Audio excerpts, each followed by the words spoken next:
അതെ, ഒരു നേരത്തെ ഭക്ഷണമായിട്ടും സ്നാക്സ് ആയിട്ട് ഇത് കഴിക്കാം. പ്രോട്ടീൻ റിച്ച് ആയിട്ടുള്ള ഈ ഒരു സംഭവം എങ്ങനെ ഉണ്ടാക്കണമെന്ന് നോക്കുക കേട്ടോ.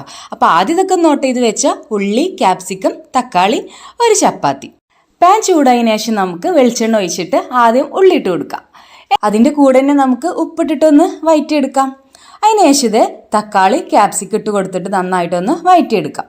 ഇനി നമുക്ക് പൊടികൾ ആഡ് ചെയ്യാം. മഞ്ഞൾപ്പൊടി, മുളക് പൊടി, പിന്നെ കുരുമുളക്. എന്നിട്ട് ഒന്നും കൂടെ ഒന്ന് മിക്സ് ചെയ്ത് കൊടുക്കുക. ഇനി ഞാനിതേ കുറച്ച് ചില്ലി ഫ്ലെക്സും കൂടെ ആഡ് ചെയ്യുന്നുണ്ട്. പിന്നെ ഇത് മുട്ട പുഴുങ്ങിയിട്ട് ഇതുപോലെ പീസാക്കിയിട്ട് ഇട്ട് കൊടുത്തിട്ടുണ്ട് കേട്ടോ. ഇനി ഇതെല്ലാം കൂടെ നമുക്കൊന്ന് യോജിപ്പിച്ചെടുക്കാം. അങ്ങനെ ഇത് നമ്മുടെ ഫില്ലിങ് ഇവിടെ റെഡി ആയിട്ടുണ്ട് കേട്ടോ. ഇനി എന്താ, ചപ്പാത്തി എടുക്കുക, ടൊമാറ്റോ കെച്ചപ്പ് ഫുള്ളായിട്ടൊന്ന് സ്പ്രെഡ് ചെയ്ത് കൊടുക്കുക. ഒരു ഭാഗം നന്നായിട്ട് സ്പ്രെഡ് ചെയ്യണം, മറ്റേ ഭാഗം അത്രക്ക് തന്നെ വേണ്ട. അപ്പോൾ നന്നായിട്ട് ടൊമാറ്റോ കെച്ചപ്പ് അപ്ലൈ ചെയ്ത് ആ ഒരു ഭാഗത്ത് ഫില്ലിങ് വെച്ച് കൊടുക്കുക കേട്ടോ. ഫുള്ളായിട്ട് കംപ്ലീറ്റ് വെച്ച് കൊടുക്കുക. അതിൻ്റെ മുകളിൽ കൂടെ മൊസറല്ല ചീസും കൂടെ ഒന്ന് സ്പ്രെഡ് ചെയ്ത് ഇട്ട് കൊടുക്കുക കേട്ടോ. എന്നിട്ടിത് ആ ഭാഗം ഇതുപോലെ ഒന്ന് ക്ലോസ് ചെയ്ത് കൊടുക്കുക. ജസ്റ്റ് കൈ വെച്ചിട്ടൊന്ന് പ്രസ് ചെയ്ത് കൊടുത്താൽ മതി.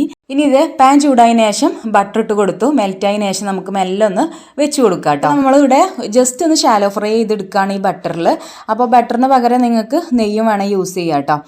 അതിൻ്റെ ഉള്ളിലത്തെ ചീസ് ഇങ്ങനെ മെൽറ്റായി വരുന്നത് കണ്ടില്ല. അപ്പോൾ അതവിടെ അങ്ങനെ സ്റ്റിക്കായി നിന്നോളും. പേടിക്കാണ്ട് ഉള്ളിലത്തെ ഫില്ലിങ് പുറത്തേക്ക് വരുമോ എന്നുള്ള പേടിയൊന്നും വേണ്ട.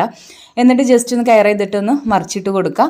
അപ്പം നമ്മുടെ സംഭവം ഇവിടെ റെഡി ആയിട്ടുണ്ട്. അപ്പോൾ ഇത് നമുക്ക് നോമ്പ് തുറക്കുമ്പോൾ ഇത് 2 കഴിച്ചാൽ തന്നെ വയറ് ഫുള്ളാവും. അല്ലെങ്കിൽ സ്നാക്സ് ആയിട്ട് ഇതുപോലെ കട്ട് ചെയ്തിട്ടും കഴിക്കാം. മക്കൾ സ്കൂളിൽ വരുന്ന സമയത്ത് അവരെ കയ്യിലെടുക്കാൻ ഇത് നല്ലൊരു ഓപ്ഷനാണ് കേട്ടോ. സേവ് ചെയ്യാൻ മറക്കണ്ട. അപ്പോൾ ഓക്കെ, ടാറ്റാ ബൈ ബൈ.